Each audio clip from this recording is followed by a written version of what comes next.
Good morning, friends, and welcome. It's Monday morning. It's another fabulous week that we're going to have.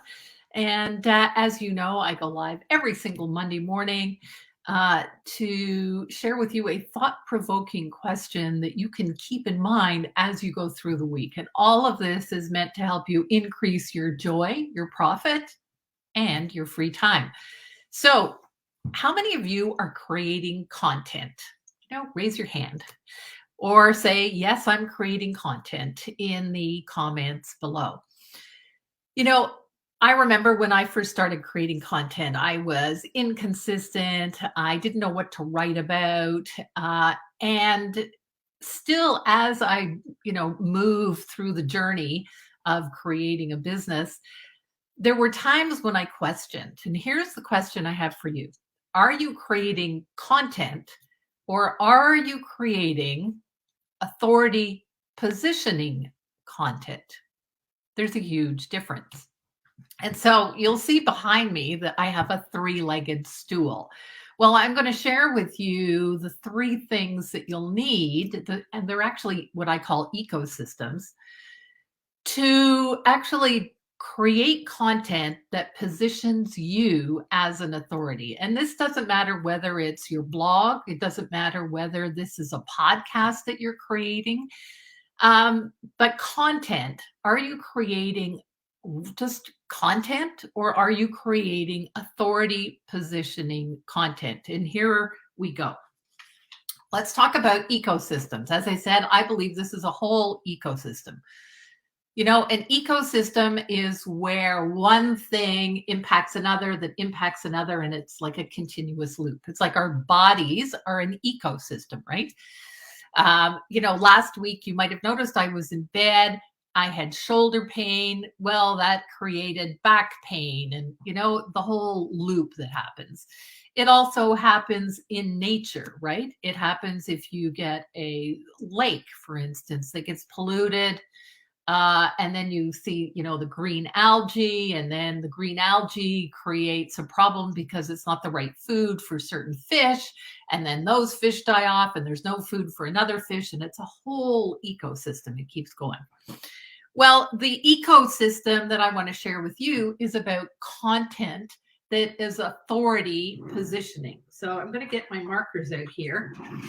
And so we're going to call this authority positioning content. Okay. Three-legged stool, you need all three legs. So here we go. And I want to share with you that this is what I teach in my program called Differentiate to Grow. Okay. So the first leg is what I call your flagship framework. Okay. And your flagship framework is that thing, that intellectual property that you have, that you've created, that is the framework for how you solve a particular problem for a particular niche. And so the milestones in this section are, you need to know what the problem is, you need to know your niche, you need to know your solution, and you need to create a transformational statement. That is the whole umbrella of this flagship framework. Okay, that's number one. Number two is you need content.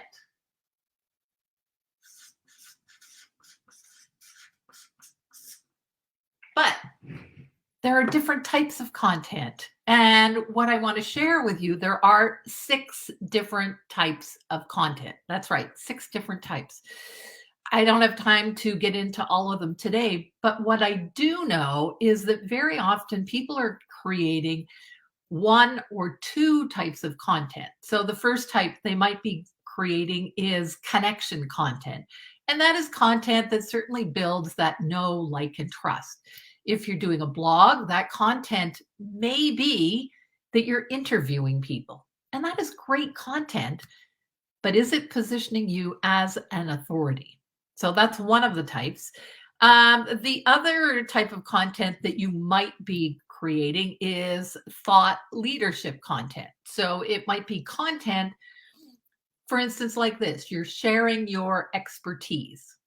Okay. But remember, there are 4 others types of content. I'll just run through them real quickly. There's mission driven, which is all about your purpose. There's about sharing your stance.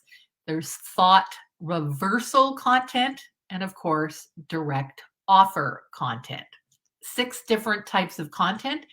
And again, remember, it's an ecosystem.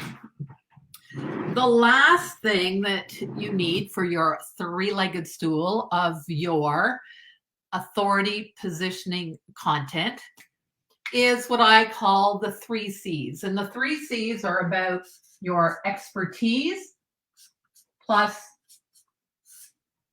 your energy. So what do I mean by that? The 3 C's are consistency. So how consistent are you in showing up with your content? Because just think about yourself, for instance. If you are following somebody and they are not consistent in showing up with their content, maybe they do it one day at Tuesday, maybe it's the next day, maybe, different times. Subconsciously, I'm guessing you're thinking, maybe they are inconsistent in other ways in their business. It's a subconscious thing that happens with your clients. Okay. So consistency. The second C is what I call conviction, right? Conviction. Are you absolutely convicted? Are you taking a stance? Are you putting your flag, planting that flag, and that you have conviction that what you're teaching is actually working and actually helps people? And the third C is confidence. Now, what I do know is that when you get this flagship framework created, as I talked about, this impacts this, which impacts this. Your flagship framework, your focus, if you will, just like my GROW equation is my flagship framework. This helps you keep focused on creating content, and I move it back to the flagship framework every single time, right? My GROW equation helps you get known, ramp up your profits, and optimize your resources. GROW, so that you can work less, earn more. It keeps me focused. It gives me those milestones that I need for my content. You see, you can't have one without the other, and they all need to work well. So remember, there's a difference between producing content and producing authority positioning content. Your flagship framework will help you create that authority, that positioning in the marketplace that no one else has. That's why I teach it in my program, Differentiate to Grow. That's why people like multi-million-dollar companies use it. That's why professional service firms use it. That's why coaches use it. That's why podcast production agencies use it, because it separates them from everybody else in the business and gives them focus so that they know how to produce their content. I hope this has been helpful to you. If you have questions, please, reach out. If you have comments, please put them below. It's #live, #replay. If this has been helpful, say, hell yeah, Diana. Thanks so much for listening. This has been your Monday morning question. And if you would like to follow up, if you would like to see the other 40 odd Monday morning questions I have, head over to my YouTube channel. It's all over there. Take care. Bye for now.